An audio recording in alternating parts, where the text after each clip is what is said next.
Shalom saudara. Shalom. Bila pada kesempatan pagi hari ini kita menyatakan setiap ucapan syukur kita. Kita menyatakan setiap kerinduan kita untuk meninggikan Dia. Siap saudara? Amin. Biarlah kita mau berikan hati kita. Kita nyatakan, utarakan hati kita di hadapan Tuhan. Tuhan, aku ingin lebih dalam lagi Tuhan mengenal Engkau. Aku ingin lebih dalam lagi Tuhan bersekutu dengan Engkau Tuhan.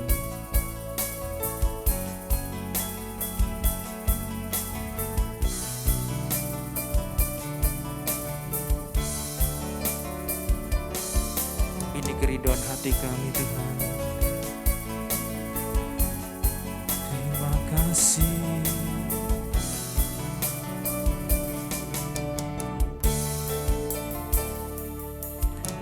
Sungguh besar setiamu yang telah nyata di hidupku, nyata di sepanjang hidupku. Darahmu telah layakkan kehidupanku. Tiada kata yang bisa lukiskan indahnya Kau Tuhan. Segala pujian hanya bagi-Mu Yesus. Segala pujian dan kemuliaan ku tinggikan Engkau Tuhan, melebihi segalanya, lebih dalam ku menyembah dalam roh dan kebenaran selamanya. Sungguh besar setiamu,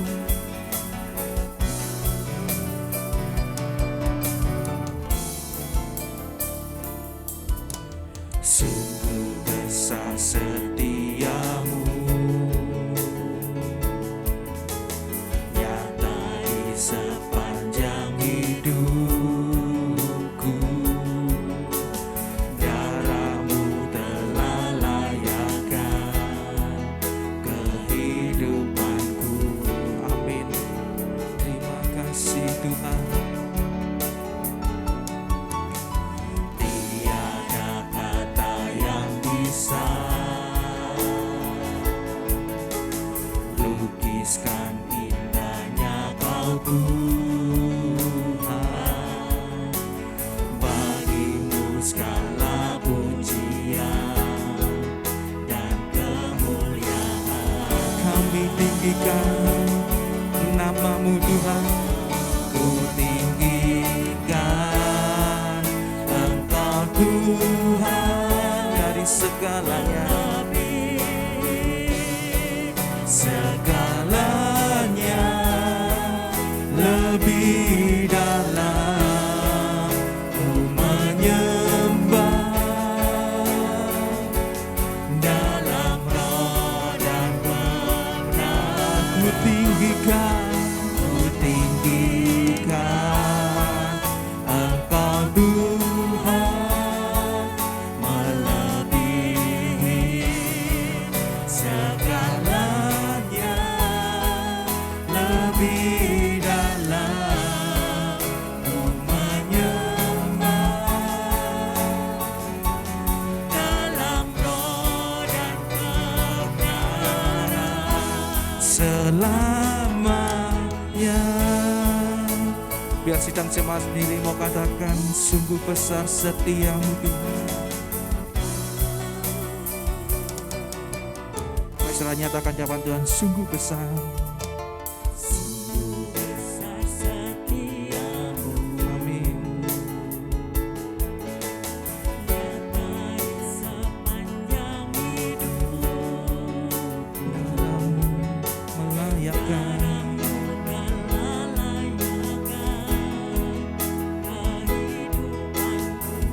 tiada kata yang bisa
kita berdiri sama-sama saudara.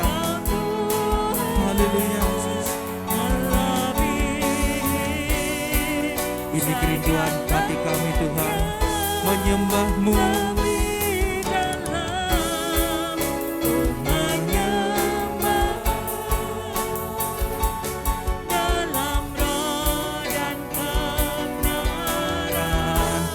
Selamanya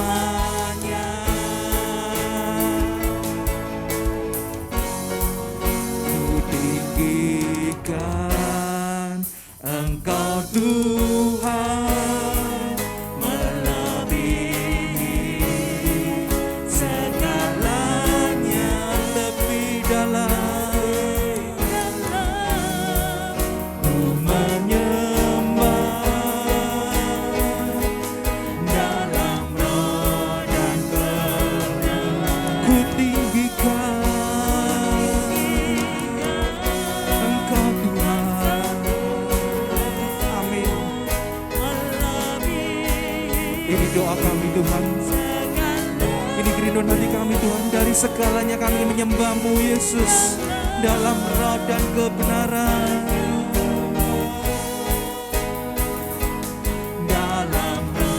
Dalam roh dan kebenaran. Dalam roh dan kebenaran. Sekali lagi, dalam roh dan kebenaran. Dalam roh dan kebenaran selamanya. Haleluya Yesus. Dalam roh dan kebenaran kami menyembah-Mu Tuhan. Haleluya, haleluya. Haleluya Yesus.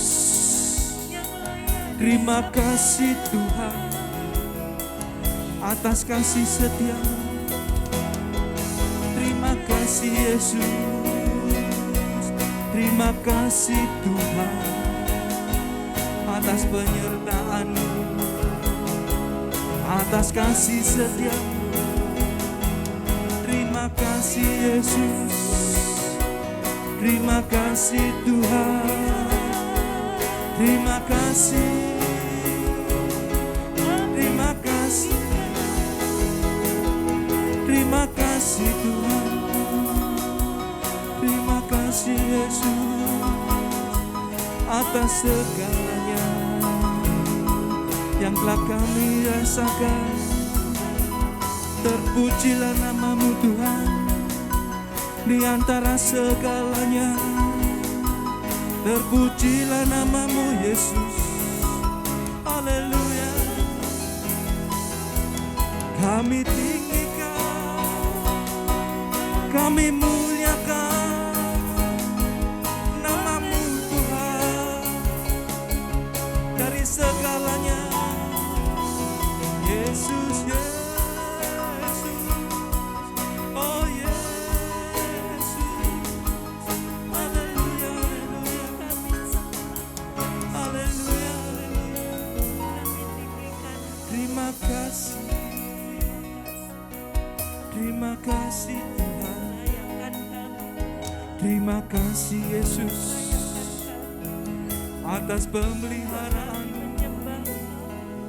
Terpujilah nama-Mu Tuhan. Terima kasih Yesus. Kau sangat baik Tuhan. Kau sangat baik Yesus. Terima kasih Tuhan. Ini hanya kata-kata yang bisa kami naikkan di depan Engkau Tuhan. Terima kasih Yesus. Terima kasih atas semuanya yang sudah kami rasakan selama ini Tuhan. Penyertaan-Mu, kekuatan-Mu, kesehatan yang sudah Kau berikan kepada kami Tuhan. Itu tanya dalam setiap kehidupan kami Tuhan.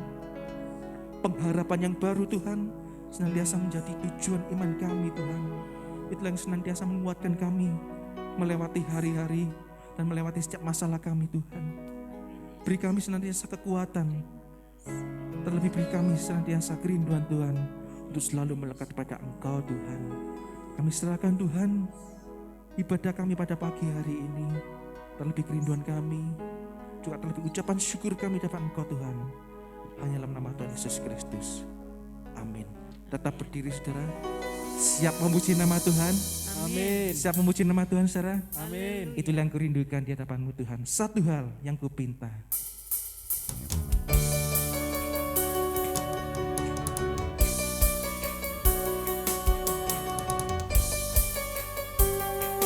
Kaulah satu-satunya terangku Tuhan.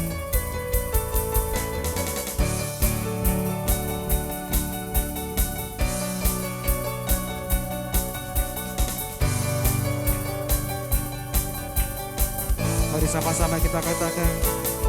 Satu hal yang ku pinta, ini yang ku ingini, berada dekatmu, saksikan kemurahan-Mu.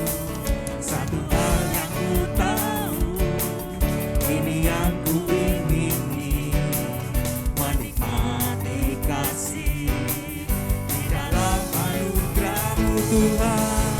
Tuhan adalah terangku, penuntun hidupku, membuatku hidup di dalam rencana-Mu. Tiada ku takut, tiada ku gentar, bersama denganmu yang aku percaya. Haleluya. Inilah satu hal yang kami pinta Tuhan, berada dekat-Mu senantiasa. Satu hal yang ku pinta, ini yang ku ingini, berada dekat-Mu, saksikan kemurahan-Mu. Satu hal yang ku mau, ini yang ku ingini, menikmati kasih.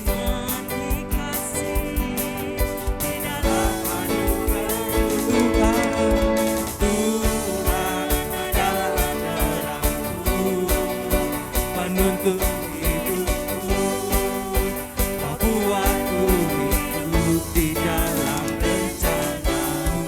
Tiada ku takut, tiada ku gentar, bersama denganmu yang aku percaya. Tuhan adalah terangku, penuntun hidupku,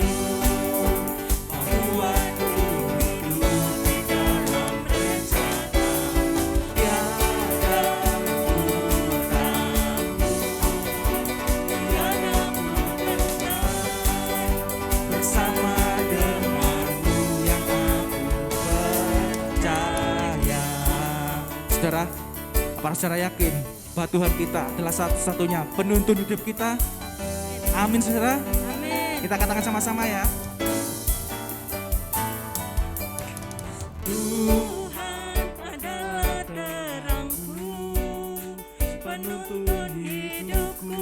Lebih keras saudara. Kau buatku hidup di dalam rencana-Mu. Tiada ku gentar,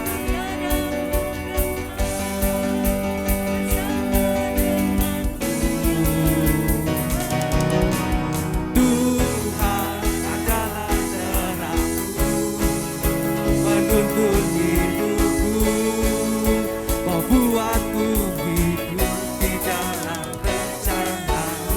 Tiada ku takut, tiada ku bersama denganmu yang aku percaya. Tuhan penuntun hidupku, buatku hidup di dalam rencana-Mu. Tiada ku takut, tiada ku gentar, bersama denganmu yang aku percaya. Haleluya Yesus, bersama denganmu kami bisa melewati semuanya. Haleluya. Beri Dengarkan sorak-sorai buat Tuhan kita. Yes.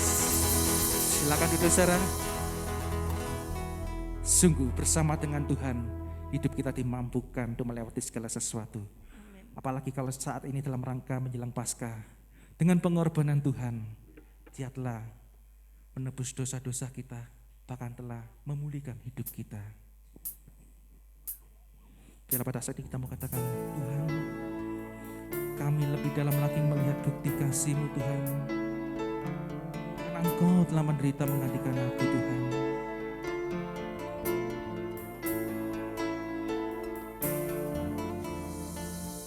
Telah kulihat bukti kasih-Mu, Kau menderita gantikanku dengan darah-Mu. Dengan darah-Mu Kau selamatkanku.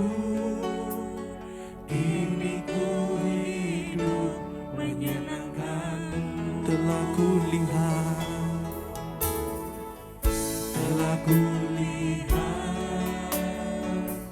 bukti kasih-Mu, Kau menderita gantikanku. Dengan darah-Mu Kau selamatkanku. Kini ku hidup menyenangkan-Mu. Terlalu besar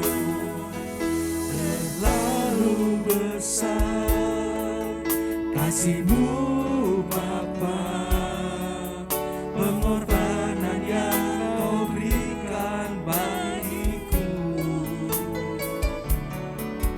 Terlalu mahal darah-Mu Yesus, tercurah untuk menebus hidupku.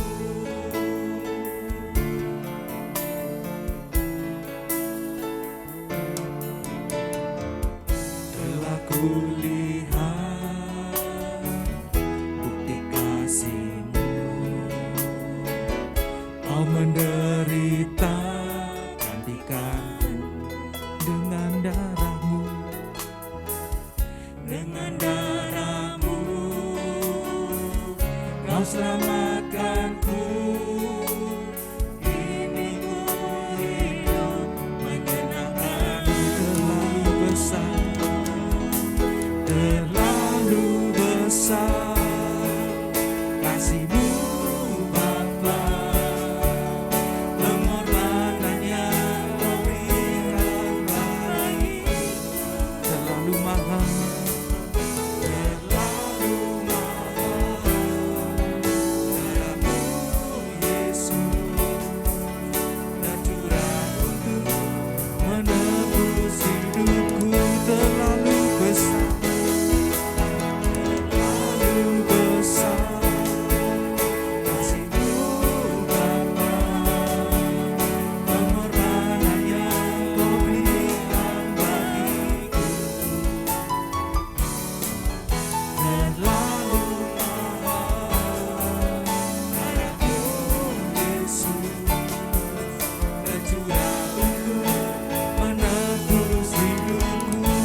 yang Kau beri,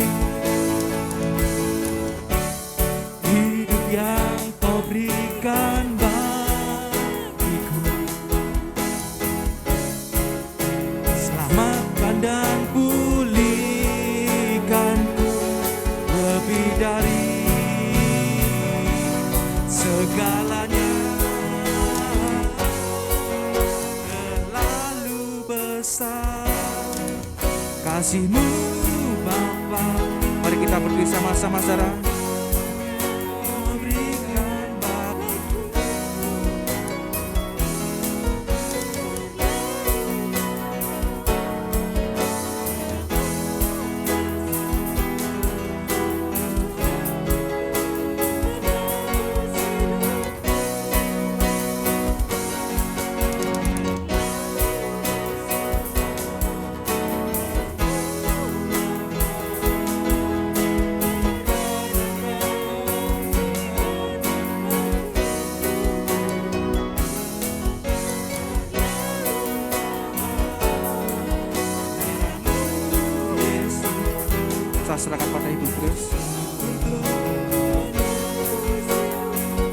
tercurah untuk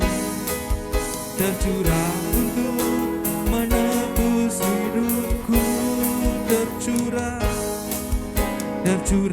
untuk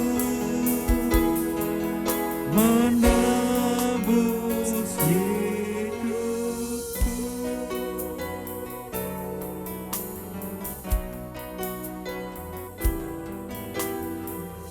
Benar Tuhan, kami menyadari bahwa hanya oleh kasih-Mu sajalah kami ada saat ini. Dan kami berterima kasih karena kasih yang terlalu besar, yang layak kami terima. Sebetulnya kami tidak layak Tuhan, tetapi Engkau sudah melayakkan kami.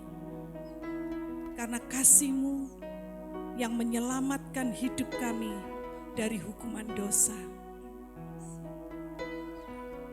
Saat ini Tuhan, sebentar kami akan mendengar Engkau berbicara kepada kami secara pribadi. Biarlah firman-Mu boleh mengingatkan kami senantiasa akan kasih Tuhan yang tidak berkesudahan dan yang terlalu besar itu Tuhan. Dan biarlah kamu boleh sadar bagaimana kami bisa membalas kasih-Mu itu. Berfirmanlah ya Tuhan, kami siap untuk mendengarkan firman-Mu. Bersama-sama kita katakan di dalam nama Yesus, kami panjatkan doa kami. Amin. Silakan duduk saudara.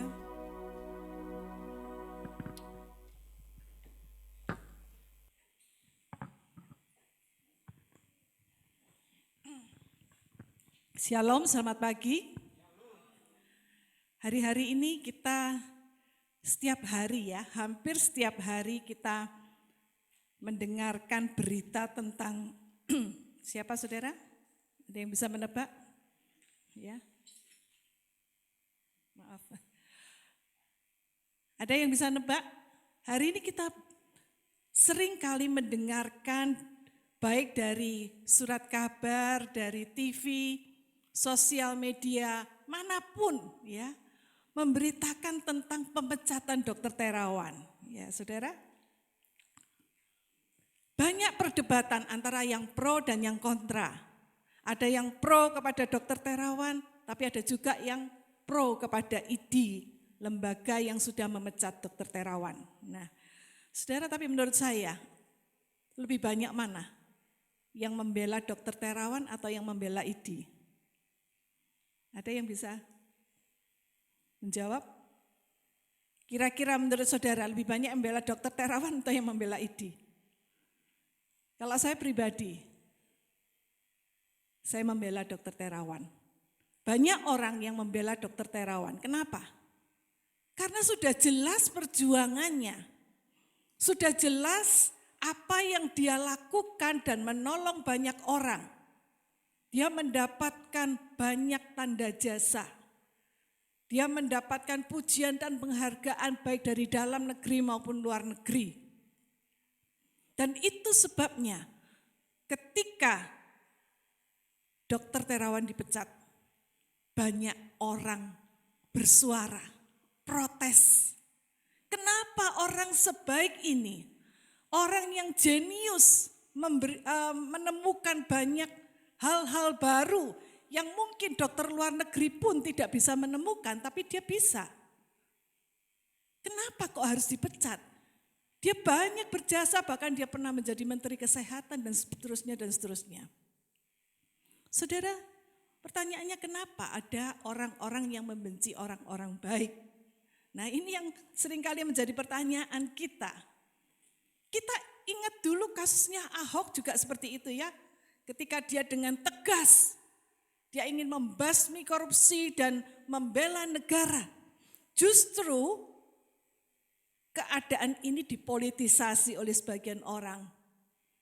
Ahok difitnah, kata-katanya dipelintir, kemudian massa diprovokasi, sehingga akhirnya Ahok harus mendekam di penjara gara-gara omongan.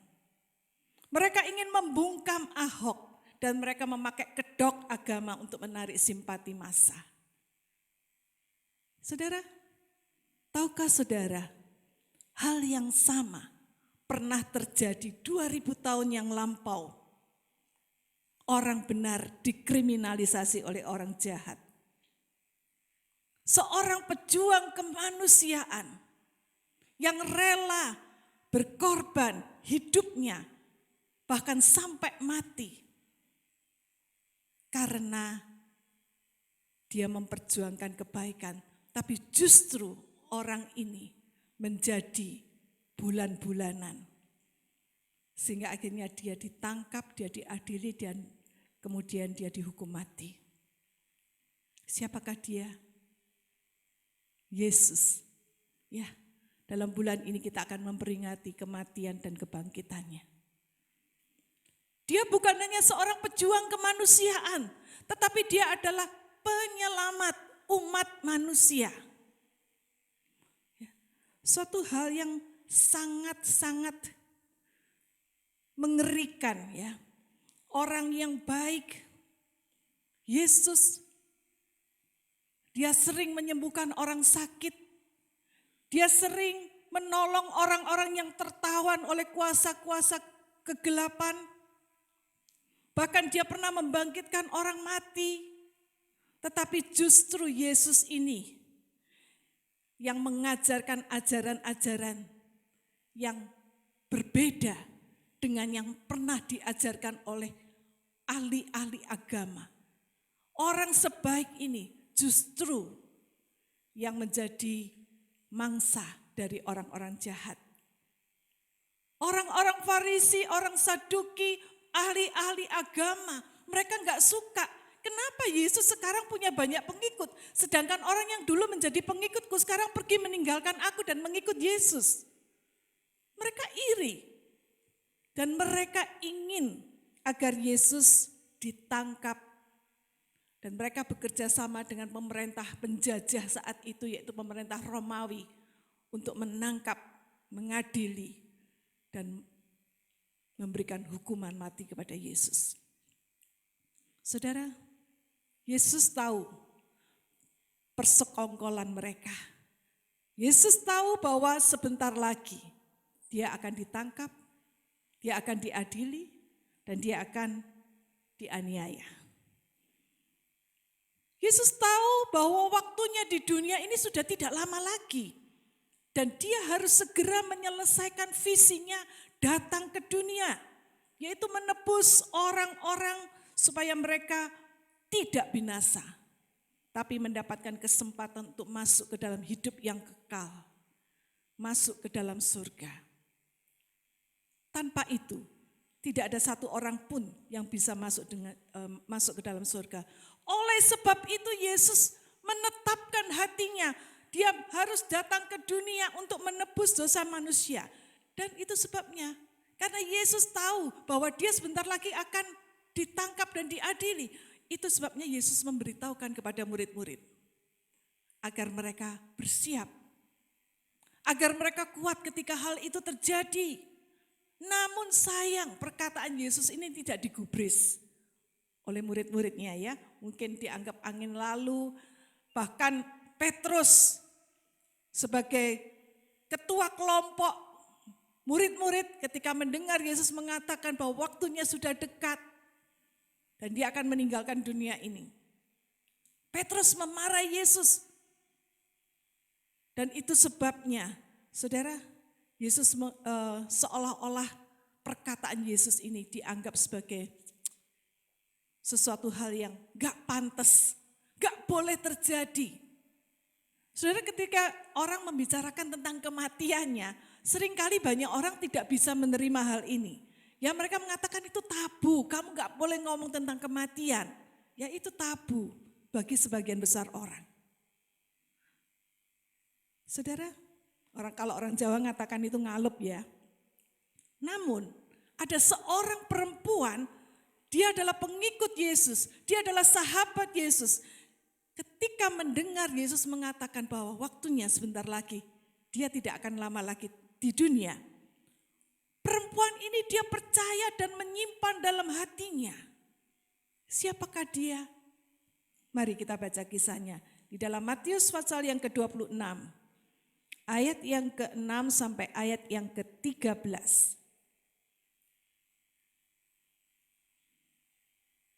Matius 26,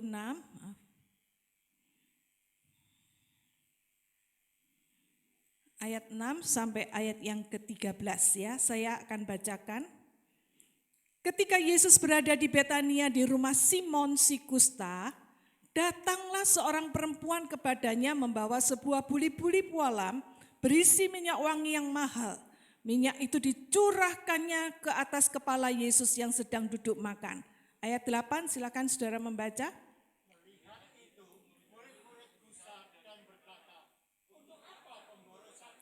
Ayat 9 juga.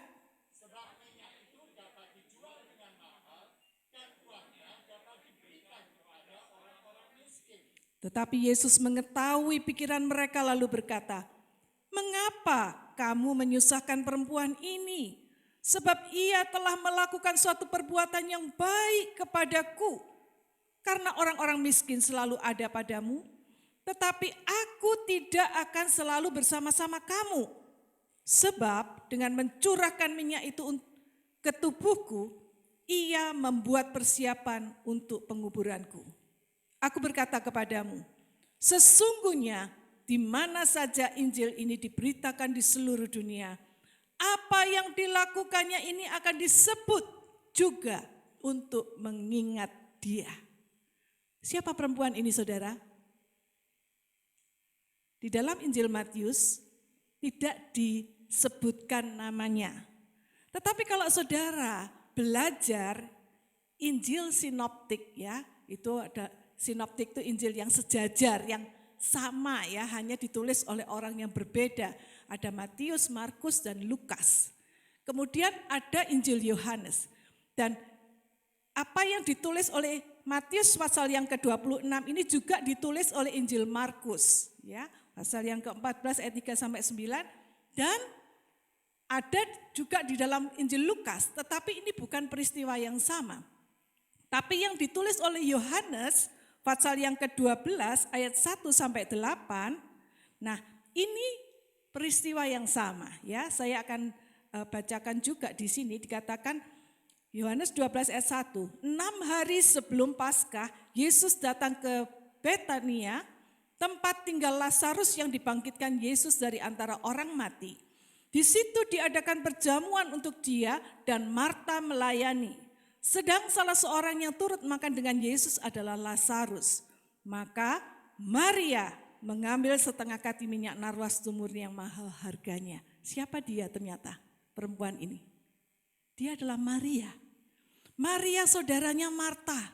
Saudaranya Lazarus yang pernah dibangkitkan oleh Yesus dari kematian. 3 hari dikubur. Dan kemudian Yesus membangkitkan Lazarus.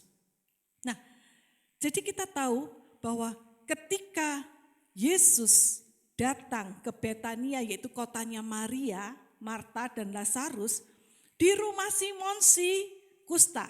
Jadi kemungkinan Simon ini adalah bapaknya 3 bersaudara ini, ya, yang menjadi sahabat Yesus. Nah, kemudian dikatakan di dalam ayat yang ke-7, Matius 26 ayat 7, Maria datang kepada Yesus dengan membawa buli-buli pualam berisi minyak wangi yang mahal. Nah, saya tertarik dengan kata Maria datang kepada Yesus. Saudara, dalam beberapa kali kesempatan dituliskan bahwa ketika Yesus ada dan Maria ada di situ, dia selalu memilih duduk di dekat kaki Yesus, di dekat Yesus untuk bisa mendengarkan apa yang Yesus ajarkan, apa yang Yesus katakan. Dan Maria menyimak, Maria mendengar dengan hati, dengan sungguh-sungguh dan menyimpan dalam hati. Itulah Maria. Jadi ketika Yesus datang ke Betania, Maria datang kepada Yesus dengan membawa buli-buli pualam berisi minyak wangi yang mahal. Saudara, buli-buli itu sendiri terbuat dari pualam dan itu harganya sangat mahal. Ya, saudara, bisa ditunjukkan gambarnya yang buli-bulinya itu. Ya, dikatakan namun ya buli-bulinya itu terbuat dari seperti ini ya, bagus sekali dan terbuat dari pualam yang mahal harganya. Tetapi yang lebih mahal itu adalah isinya. Karena isinya dikatakan di dalam Injil Yohanes pasal yang ketiga, pasal yang ke-12 ayat 3, maka Maria mengambil setengah kati minyak narwastu murni yang mahal harganya. Jadi isi dari buli-buli ini adalah minyak narwastu. Kalau di Matius sudah dikatakan sebagai minyak wangi ya. Tetapi di sini dengan jelas dikatakan dia minyak narwastu yang mahal. Dan harganya dikatakan di situ ya, dalam ayat yang kelima dikatakan harganya itu 300 dinar. 300 keping perak ya. Artinya itu adalah upah pekerja harian selama setahun. Jadi kalau hitungannya sekarang ini kita ya kalau dikonversikan dengan rupiah kira-kira pekerja harian di Malang ya kurang lebih berapa sekarang UMR? 2,7 sampai 3 juta per tahun ya. Per bulan ya. Berarti kalau katakan 3 juta ya, 3 kali 12 berapa? 36 juta ya, kira-kira seperti itu. Jadi ini botol pualamnya sudah mahal, isinya juga mahal sekali. Dan apa yang dilakukan oleh Maria, ini yang menarik saudara. Ketika dia membawa botol minyak wangi, pada waktu itu Yesus dengan murid-murid sedang duduk makan bersama. Kemudian Maria datang dan dia datang menghampiri Yesus dan kemudian menuangkan minyak narwastu yang wangi dan mahal itu di atas kepala Yesus. Apa maksudnya? Menuangkan minyak itu biasanya adalah simbol dari minyak urapan ya. Bagi bangsa Israel, orang yang diurapi ini adalah orang-orang pilihan. Oleh sebab itu, orang yang diurapi ini dalam bahasa Ibrani-nya disebut Mesia. Kalau bahasa Yunani-nya Kristos. Yang menunjukkan bahwa dia diurapi. Dia adalah pribadi yang didedikasikan untuk Tuhan. Jadi kalau perjanjian lama biasanya itu pengurapan untuk imam besar. Ya, penabisan atau penobatan imam besar. Nah, Maria mengurapi kepala Yesus. Tapi bukan cuma sekedar dioles saudara minyaknya, dioles di dahi atau di kepala. Tetapi dituangkan. Dapatkah saudara membayangkan minyak yang setengah kati itu sama dengan setengah liter. Nah, saya lupa bawa botol ya. Botol setengah liter itu kira-kira seperti botolnya sirup marjan itu ya, itu hampir setengah liter ya. Jadi segitu besarnya dan penuh itu dituangkan di atas kepala Yesus. Saudara, apa yang terjadi? Saudara bisa bayangkan rumahnya Simon itu seperti apa kira-kira? Wangi dari minyak narwastu itu semerbak ke seluruh ruangan sehingga semua orang menoleh. Semua orang terkejut melihat adegan yang sedang dilakukan oleh Maria kepada Yesus. Mereka bertanya-tanya, apa maksudnya? Maria menuangkan seluruh isi botol yang setengah liter itu di atas kepalanya Yesus. Sehingga minyak itu bisa turun dari kepala ke tubuh sampai ke kaki Yesus. Wanginya luar biasa. Dan orang-orang mempertanyakan apa maksudnya tindakan Maria ini. Apakah dia cuma sekedar flexing? Ya seperti yang dilakukan oleh Crazy Rich akhir-akhir ini flexing ya, pamer kekayaan. Bukan. Apakah ini suatu tindakan yang ingin mencuri perhatian banyak orang? Juga bukan. Saya bisa membayangkan reaksi orang-orang yang ada di ruangan itu. Mereka enggak nyangka mungkin kalau Maria itu akan menuangkan seluruh isi botol itu di atas kepala Yesus. Ya.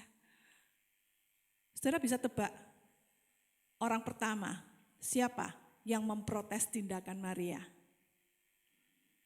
Yang menganggap ini adalah tindakan pemborosan? Yudas. Dia adalah bendahara dari kelompok murid-murid Yesus yang pegang duitnya kelompok ini. Ya, saudara, kalau saudara baca di dalam Yohanes pasal 12 ayat yang keempat. Tetapi Yudas Iskariot, seorang dari murid-murid Yesus yang akan segera menyerahkan dia berkata, mengapa minyak narwastu ini tidak dijual 300 dinar dan uangnya diberikan kepada orang-orang miskin? Perhatikan ayat 6. Hal itu dikatakannya bukan karena ia memperhatikan nasib orang-orang miskin, melainkan karena ia adalah seorang pencuri. Ia sering mengambil uang yang disimpan dalam kas yang dipegangnya. Jadi saudara tahu siapakah Yudas Iskariot? Ternyata dia adalah pencuri, koruptor. Ya, bahasa kerennya itu koruptor begitu ya. Jadi ketika dia melihat Maria menuangkan minyak yang mahal dan banyak itu di atas kepala Yesus, dia melihat ngapain sih Maria ini? Bodoh banget. Mending minyak itu dijual harganya 300 dinar, itu bisa dibagikan kepada orang-orang miskin. Banyak yang bisa menikmatinya. Saudara, apa maksudnya? Yesus tahu apa yang ada di dalam kepala Simon ini, Yudas Iskariot ini. Yudas ini bukannya mau membela, memperhatikan, peduli kepada orang-orang miskin. Tetapi Yudas ini yang dipikirkan tuh cuma duitnya. Kalau dijual, duitnya masuk ke kas, dia bisa ikut menikmati. Ya, dia bisa mempertebal isi dompetnya sendiri. Itu yang ada dalam pikiran Yudas Iskariot. Makanya dia memprotes tindakan Maria ini sebagai tindakan pemborosan. Nah, tetapi Yesus mengerti apa yang ada di dalam pikiran Yudas. Itu sebabnya dikatakan di dalam ayat yang berikutnya, di dalam ayat yang ke-7 Yohanes 12 ayat 7 dikatakan, maka kata Yesus, biarkanlah dia melakukan hal ini mengingat hari penguburanku.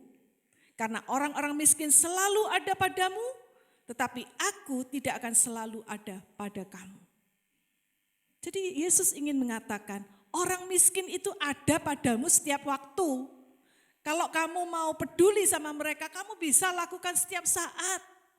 Tetapi waktuku ini loh cuma sebentar.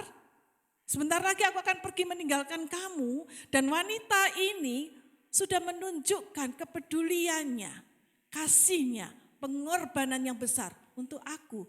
Dia sedang mempersiapkan hari penguburanku. Saudara, apa yang dilakukan oleh Maria? Yesus tahu isi hati Maria. Dan itu sebabnya Yesus membela. Dan Yesus mengatakan, biarkan dia melakukan itu untuk aku. Dan bahkan di dalam ayat yang ke-13 Matius 26 dikatakan lebih jelas lagi. Aku berkata kepadamu, sesungguhnya di mana saja Injil ini diberitakan di seluruh dunia, apa yang dilakukannya ini akan disebut juga untuk mengingat dia. Saudara, luar biasa. Yesus menghargai betul apa yang dilakukan oleh Maria. Dan dia mengatakan, tindakan ini tindakan yang patut dikenang oleh seluruh dunia di segala zaman. Wow, ini satu pujian yang gak main-main saudara. Dan itu pujian yang sangat berarti buat Maria. Karena dia sudah mengorbankan seluruh harta miliknya yang paling berharga untuk menghormati Yesus yang sebentar lagi akan meninggalkan mereka. Maria melakukan semua ini keluar dari hati yang penuh kasih. Hati yang penuh pengabdian, worship. hati yang penuh penghormatan yang luar biasa kepada Yesus. Maria tidak melihat Yesus itu sebagai manusia biasa. Walaupun mungkin Maria belum tahu bahwa Yesus itu adalah Allah. Tetapi dia melihat bagaimana Yesus itu sudah melakukan banyak mujizat. Bahkan dia sudah membangkitkan saudaranya sendiri Lazarus dari kematian selama 3 hari dikubur. Pasti dia bukan manusia biasa. Dan dia layak mendapat penghormatan yang luar biasa dari dirinya.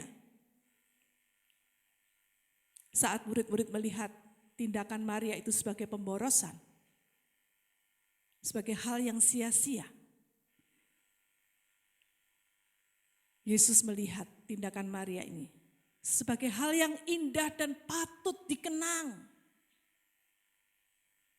Emang apa sih indahnya, apa sih istimewanya perbuatan Maria ini? Saudara, Maria selalu ingat apa yang dikatakan Yesus. Itu sebabnya Maria tidak mau menyia-nyiakan waktu. Dia tidak tahu kapan akan terjadi, bisa cepat, bisa lambat. Tetapi yang pasti kalau Yesus sudah ngomong, itu pasti akan terjadi. Dan sebelum hal itu terjadi, sebelum Yesus meninggalkan mereka, Maria ingin mempersembahkan the best thing yang dia miliki. Harta yang paling berharga yang dia miliki untuk Yesus sebelum semuanya terlambat. Maria sudah menggunakan waktu yang ada ketika bersama Yesus untuk belajar, untuk mendengarkan setiap perkataan Yesus. Maria menyimpan dalam hatinya dan sekarang Maria ingin mempersembahkan yang terbaik untuk Tuhan selama dia masih bisa lakukan. Saudara, minyak narwastu itu mungkin adalah harta terbaik, termahal yang dimiliki oleh Maria. Dan itu yang ingin dipersembahkan kepada Yesus. Persembahan ini bukan persembahan yang tanggung, bukan main-main. Apa yang dia miliki yang terbaik itu yang dia persembahkan. Saudara tahu bahwa untuk bisa mencurahkan, menuangkan minyak itu botol pualam itu lehernya sempit sekali dan itu harus dipecahkan. Artinya apa? Kalau sudah dipecahkan, dia nggak akan bisa untuk menyimpan lagi. Jadi isinya harus dipakai seluruhnya. Ini artinya ini adalah persembahan seluruh hidupnya. Ya, inilah yang disebut dengan extravagant love. Kasih yang luar biasa. Kasih yang sangat royal. Gak pelit. Kasih yang penuh pengorbanan dan mahal harganya. Yang tidak tanggung-tanggung, yang sampai habis-habisan. Semuanya dituangkan, diberikan tanpa syarat. Hanya untuk menyenangkan hati Yesus. Ini yang dilakukan oleh Maria. Itu sebabnya mengapa Yesus begitu menghargai kasih dan pengorbanan Maria itu. Inilah yang disebut dengan extravagant love. Kasih yang royal, kasih yang luar biasa. Semua ini dilakukan oleh Maria dari hati yang penuh kasih dan rasa terima kasihnya kepada Tuhan. Pertanyaannya bagaimana dengan kita saat ini? Yesus sudah melakukan extravagant love ini kepada kita manusia melalui kematiannya di atas kayu salib. Ini adalah kasih yang luar biasa.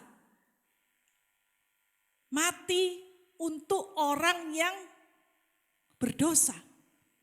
Kalau mati untuk orang yang baik, banyak orang masih mau melakukannya.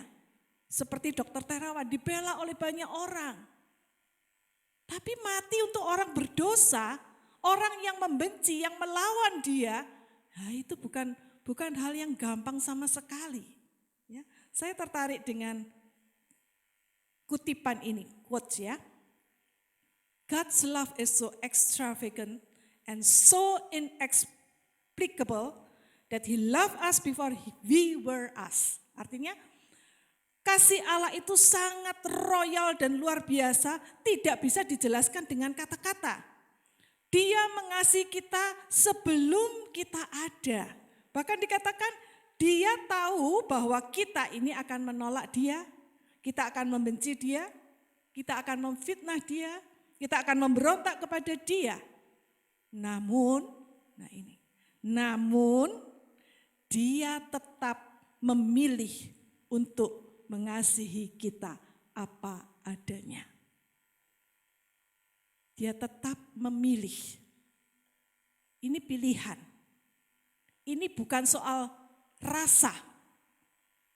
Aku merasa mengasihi dia karena dia baik sama saya. Tidak berkaitan dengan soal rasa, tetapi dia memilih mengasihi kita.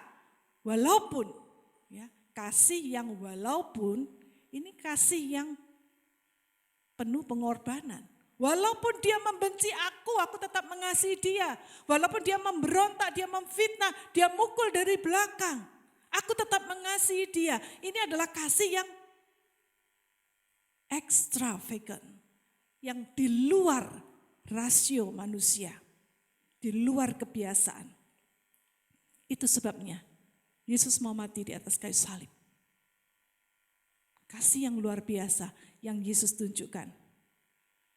Dan biarlah apa yang telah dilakukan oleh Maria ini bisa menjadi contoh teladan bagi kita. Sebuah peringatan akan kasih dan pengabdian Maria kepada Yesus. Dan apa yang telah dilakukan oleh Maria ini akan dikenang oleh semua orang Kristen di sepanjang zaman. Betapa indahnya urapan di Betania yang dilandasi oleh kasih yang extravagant, yang royal itu. Seperti itulah kasih Yesus kepada kita. Dia telah berkorban dan dia telah mengasihi kita lebih dahulu. 1 Yohanes 4 ayat 19 mengatakan kita mengasihi karena Allah sudah lebih dahulu mengasihi kita. Jadi sebetulnya kasih kita kepada dia itu gak sulit-sulit amat ya. Gak seperti Yesus mengasihi kita yang berdosa, itu jauh lebih sulit. Tapi kita mengasihi Allah yang sudah jelas-jelas mengasihi kita, itu lebih gampang. Harusnya begitu saudara. Saya suka dengan kutipan berikut ini. Ya, di sini dikatakan Yesus itu adalah buli-buli pualam surgawi yang dipecahkan dan mencurahkan darahnya bagi kamu dan saya. Dia adalah buli-buli pualam surgawi yang rela dirinya dipecahkan dan dicurahkan untuk kau dan saya. Ini yang dilakukan oleh Yesus di atas kayu salib. Hari ini kita diberi kesempatan oleh Tuhan untuk merasakan betapa besar kasih Yesus, betapa dalam kasih-Nya. Itu sebabnya ini juga yang harus memicu kita. Markus 14 ayat 3 sampai 6. Ya, coba kita baca ayat ini. Markus 14 ayat 3 sampai 6. Ya. Seperti yang tadi telah hampir sama ya, tidak perlu dibaca lagi. Tetapi ini menjadi sebuah, mungkin berikutnya tolong ditampilkan. Mari pecahkan buli-buli ya. Dari kisah ini kita bisa mengambil sebuah contoh teladan. Kalau Yesus itu buli-buli yang sudah dipecahkan, buli-buli surgawi yang dipecahkan untuk kita. Sekarang bagaimana respon kita? Respon kita adalah mari pecahkan buli-buli yang berisi minyak narwastu yang harum itu di hadapan Tuhan. Kita juga harus bisa menjadi buli-buli yang isinya adalah minyak narwastu yang harum dan mahal itu. Kita pecahkan, kita persembahkan kepada Tuhan.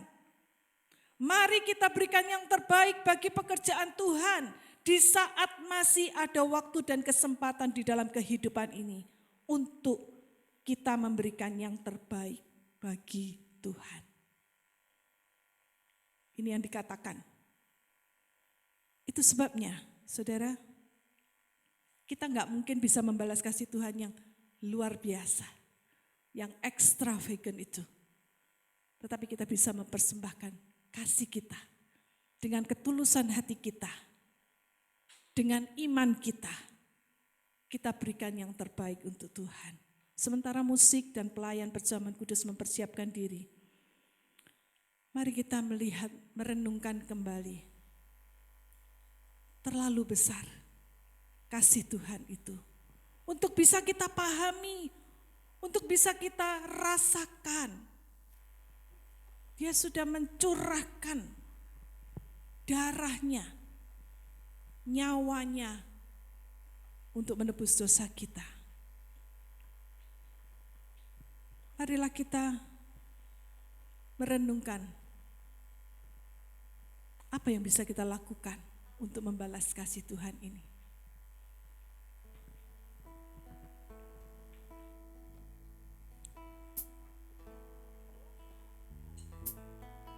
Sementara pelayan perjamuan kudus mempersiapkan diri untuk, mari kita nyanyikan lagu ini keluar dari hati kita. Telah kulihat bukti kasih-Mu,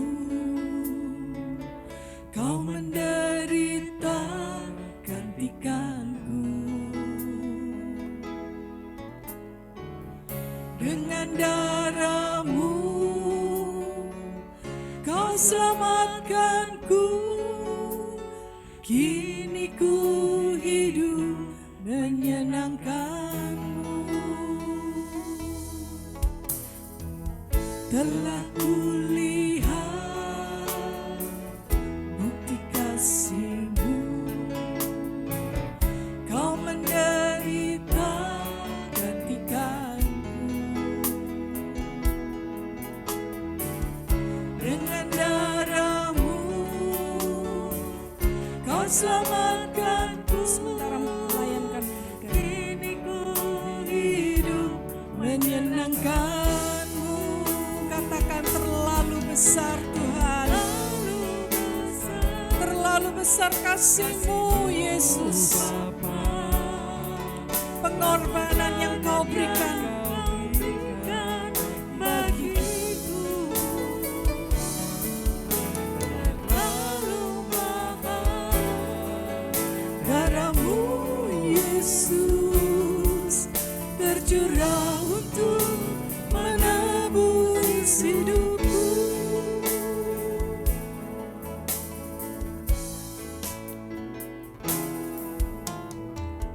Telah kulihat bukti kasih-Mu, Kau menderita gantikan. Mari kita siapkan hati kita.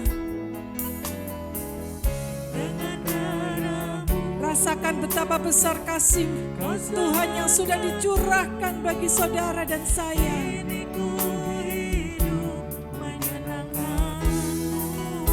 Bisakah kita membalas kasih Tuhan? Lalu besar kasih-Mu Bapa, pengorbanan yang Kau berikan bagi.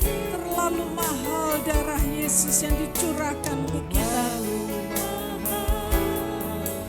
Kasih-Mu Yesus tercurah untuk menebus hidupku.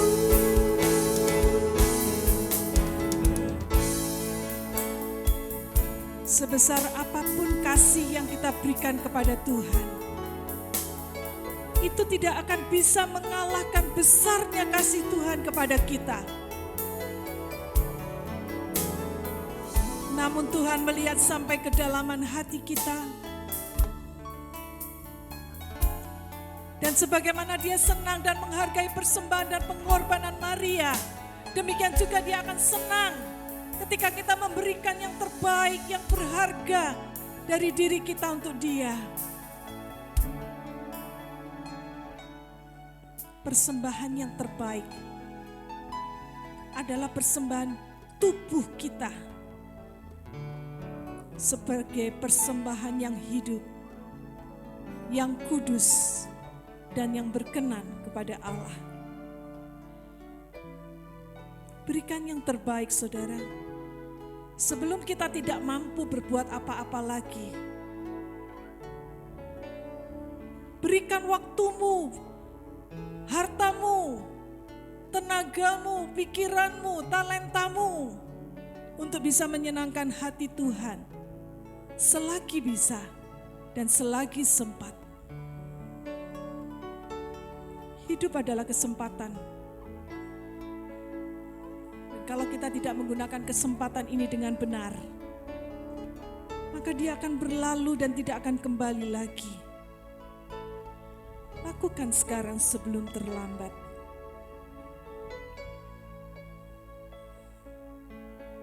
Apakah ada di antara saudara yang belum dilayani? Kalau sudah, saya undang saudara untuk bangkit berdiri bersama.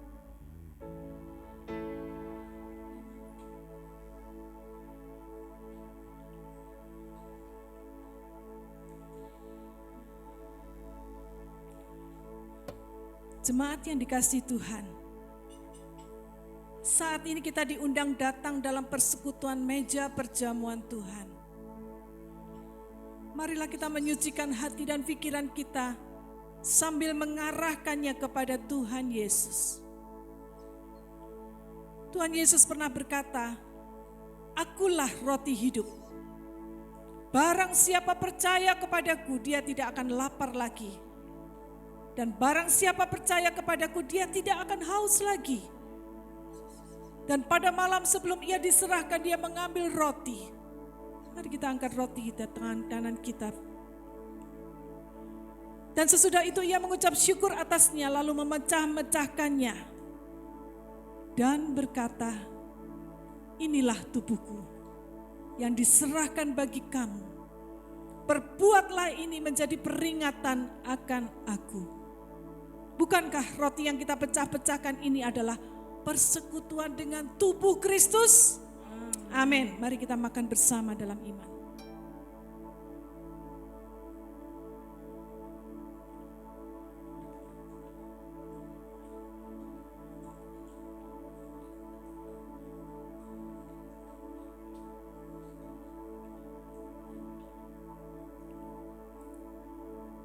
Demikian juga sesudah makan, Yesus mengambil cawan anggur, lalu berkata, "Cawan ini adalah perjanjian baru yang dimeteraikan oleh darahku. Perbuatlah ini setiap kali kamu meminumnya, menjadi peringatan akan aku." Bukankah cawan berisi air anggur yang atasnya kita ucapkan syukur adalah persekutuan dengan darah Yesus? Amin. Mari kita minum bersama dalam iman.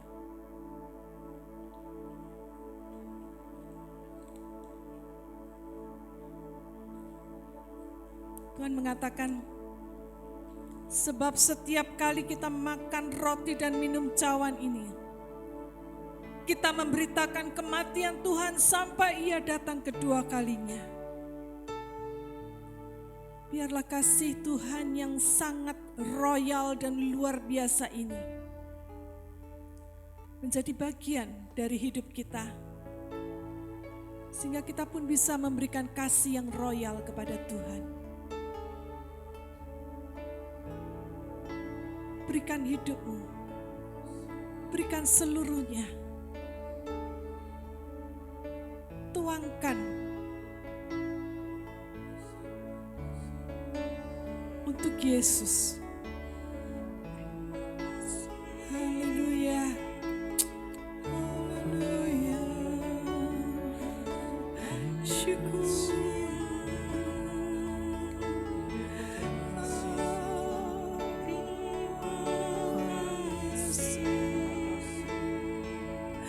Terima kasih Tuhan.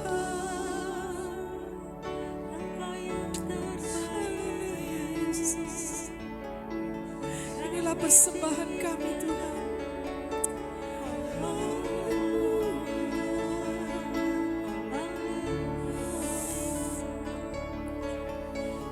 Kami tidak mungkin bisa membalas kasih-Mu Tuhan. Tetapi apa yang ada pada kami mau persembahkan dengan segenap hati kami untuk bisa menyenangkan hati-Mu.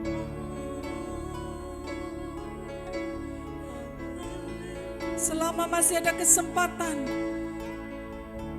ingatkan kami senantiasa agar kami boleh membalas kasih Tuhan.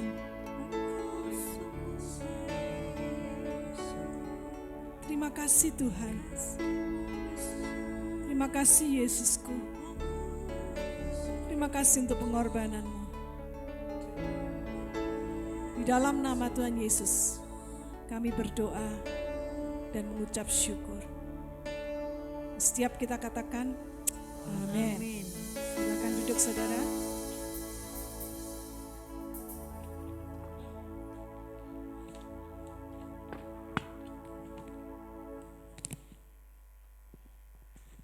Saudara, kalau kita sudah mendengarkan sebagian firman Tuhan yang senantiasa menguatkan kita dan bisa kita jadikan tuntunan dalam setiap langkah kehidupan kita.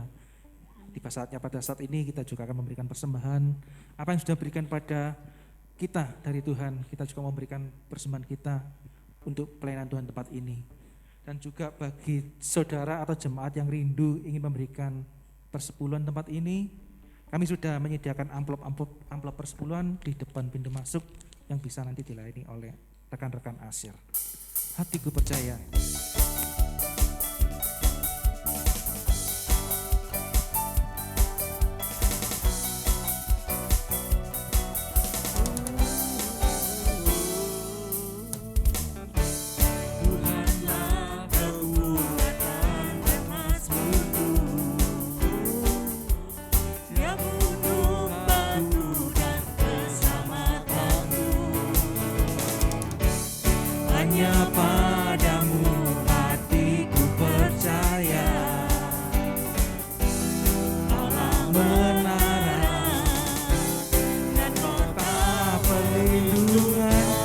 Kekuatan dan mazmurku, Tuhanlah kekuatan dan mazmurku.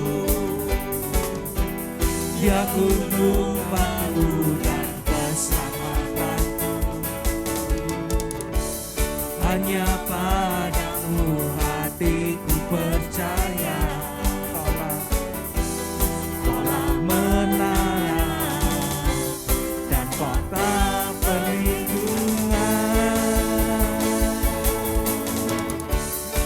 mau selalu bersyukur sebab cintamu padaku takkan pernah berubah.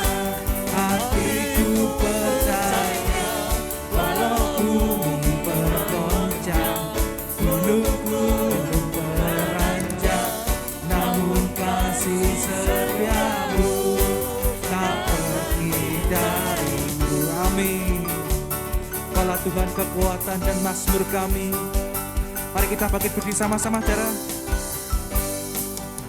Sama-sama kita katakan, Tuhanlah kekuatan dan mazmurku. Dia gunung batu dan keselamatanku. Hanya padamu,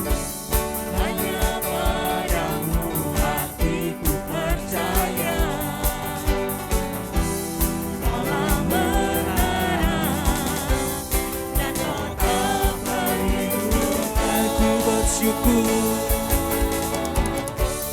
mau selalu bersyukur sebab cintamu padaku takkan pernah berubah. Hatiku percaya walau bumi bergoncang, gunung-gunung beranjak, namun kasih setiamu tak berhenti. Lebih semangat, saudaraku, mau bersyukur sebab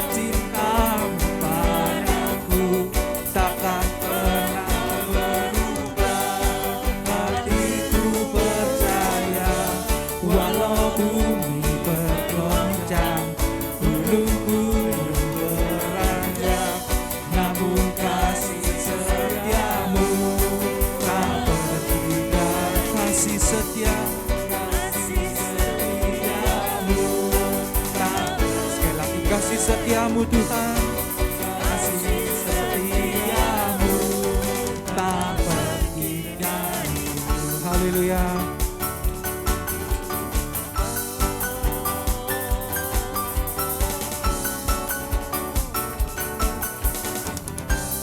Dengan serasa dapat Tuhan kita, hatiku percaya padamu Tuhan. Sebentar kita akan menaikkan doa persembahan dan doa berkat. Saya persilakan pada Bapak Yanus. Terima kasih Bapa kami yang bertahta di dalam surga. Kami percaya, kami yakin Tuhan berkat-Mu yang luar biasa yang sudah Engkau berikan dalam kehidupan kami, memberikan cerminan yang indah bahwa kasih-Mu sangat istimewa, sangat luar biasa. Itu sebabnya Bapa, pagi hari ini ketika kami menjelang pada peringatan-peringatan kematian dan kebangkitan-Mu, kami merasakan betapa besarnya kasih-Mu bagi kami. Itu sebabnya Tuhan, pagi hari ini kembali kami datang kepadamu. Kami rindu, kami boleh mempersembahkan kehidupan kami yang terbaik dari hidup kami hanya bagi Tuhan, hanya untuk hormat dan kemuliaan nama-Mu. Itu sebabnya Bapa, kami serahkan seluruhnya di dalam tangan-Mu, karena kami yakin, kami percaya Engkau tidak akan pernah tinggalkan kami. Itu sebabnya kami menyerahkan, oh Tuhan, apa yang ada pada kami sekarang kami bawa kepadamu Tuhan. Terimalah menjadi sebuah bau dupa yang harum, yang menyenangkan hati Tuhan, sehingga Tuhan melalui ini pekerjaan Tuhan terus boleh berjalan dengan baik. Nama Tuhan ditinggikan dan dipermuliakan, dan Kau memakai semua pelayan-pelayan-Mu yang mengaturnya sehingga untuk hormat dan kemuliaan nama-Mu. Terima kasih Bapa, kami serahkan semua dalam tangan-Mu, dan kami mengucap syukur di dalam nama Tuhan Yesus Kristus Juru Selamat kami, dan semua yang bersyukur katakan amin.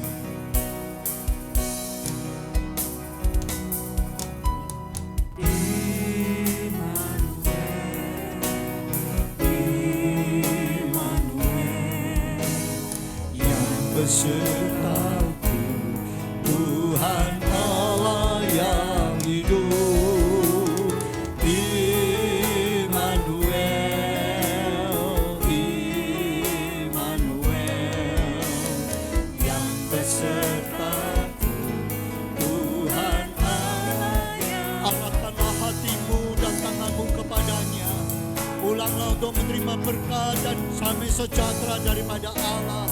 Kasih karunia dari Allah Bapa, kecintaan Tuhan Yesus, dan penyertaan Roh Kudus menyertai saudara mulai saat ini sampai Maranatha Tuhan datang kembali. Dan semua yang diberkati Tuhan katakan amin.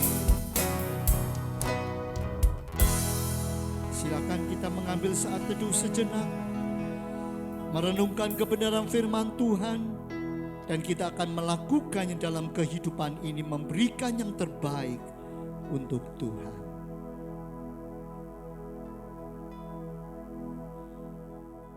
Saat teduh selesai.